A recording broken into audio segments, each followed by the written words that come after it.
So let's talk about a medication called valproic acid. It's been a powerhouse in neurology for decades, a real cornerstone. But its story, well, it's not simple. It's a tale of incredible benefit, but also some really significant risk. So let's dive into this double-edged sword, and it all starts with a pretty wild discovery. I mean, it sounds like something straight out of a movie, right?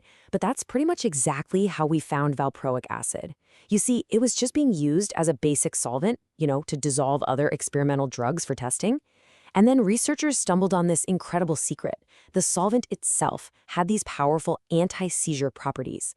It was a complete and total accident, a lucky break that would go on to change millions of lives. So what is this stuff really? Well, the official label for valproic acid, or VPA, is an anticonvulsant. But honestly, its job description is way bigger than that. It's a go-to treatment for epilepsy, it's a key mood stabilizer for people with bipolar disorder, and it's even used to prevent those awful, debilitating migraines. It's a true jack of all trades in the world of brain medication. Okay, but how does one little chemical do so much? How does it actually calm that electrical storm we were talking about? Well, to get that, we need to take a look at how it works on the brain's own super complex communication network. VPA is so effective because it doesn't just do one thing. It launches this multifaceted attack. First, it boosts something called GABA, which is basically the brain's main brake pedal. It tells everything to just slow down, which is amazing for calming the racing thoughts of a manic episode. Second, it blocks specific sodium channels. Think of those as tiny electrical gates on your neurons. VPA keeps these gates shut a little longer, stopping that runaway rapid-fire signaling that causes a seizure. And third, it goes after these things called T-type calcium channels, messing up the abnormal rhythm that can kick off certain kinds of seizures. It's this coordinated three-pronged attack that brings calm back to the chaos. And it's that powerful three-part mechanism that lets valproic acid be so incredibly versatile, treating so many different conditions and treating them really, really well. For epilepsy, VPA is an absolute workhorse. It can control a huge variety of seizures, often when other drugs have failed.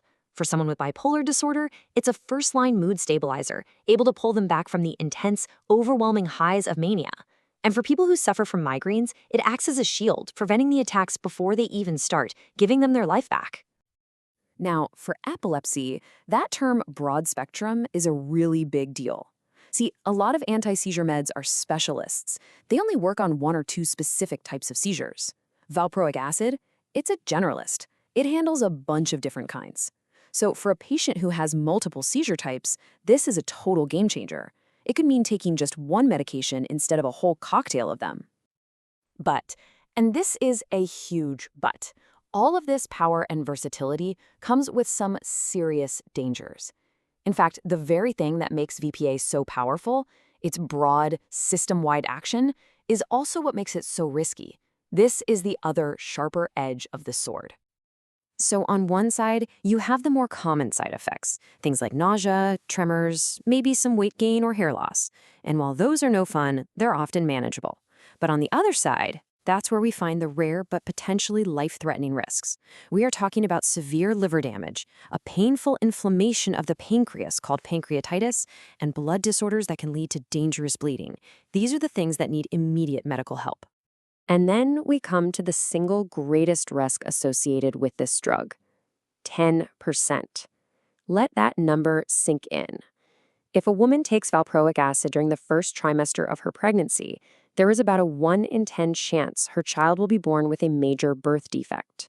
That is a staggering, staggering risk. And the potential consequences here are just profound. We're talking about severe physical issues, like spina bifida, where the spinal cord doesn't form correctly, along with heart defects and changes to facial development. But the risks aren't just physical. We now know that exposure in the womb is also linked to serious neurodevelopmental problems, including a lower IQ and a significantly higher risk for autism spectrum disorders. This risk is so severe that the FDA puts its strongest possible caution on the drug. It's called a boxed warning. And the message could not be more clear. If it's for migraine prevention in a pregnant woman, it's completely forbidden, off the table. For epilepsy or bipolar disorder, it should only even be considered if every single safer alternative has already failed. The danger is just too high to take lightly. So you have to be wondering, right? With these incredibly severe risks, how is this drug still a first-line treatment for anything? Well, it all comes down to a constant, delicate balancing act between the profound benefits and the potential for serious harm. And that act is managed through very, very close supervision. Using valproic acid safely means following a strict protocol. This isn't a, here's your prescription, see you next year kind of medication, not at all. Patients have to get regular liver function tests, especially when they first start, to catch any hint of damage early. They get periodic blood counts to check on bleeding risk, and their blood is tested to make sure the drug level is high enough to work, but not so high that it becomes toxic. And now for the most critical piece of this entire balancing act, prevention. For any woman who could possibly become pregnant, the message has to be unequivocal. Using effective contraception isn't just a good idea, it is absolutely essential while taking this medication. It is the single most important step to prevent the devastating birth defects we've just talked about. And this really brings us to the core dilemma of valproic acid, doesn't it? Here you have a drug that can literally stop a life-threatening seizure, that can stabilize a mind in complete chaos, that can prevent crippling pain, but it carries risks that can cause irreversible harm.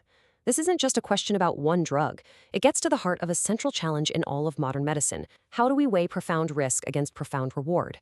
It's a choice that doctors and patients have to make together every single day.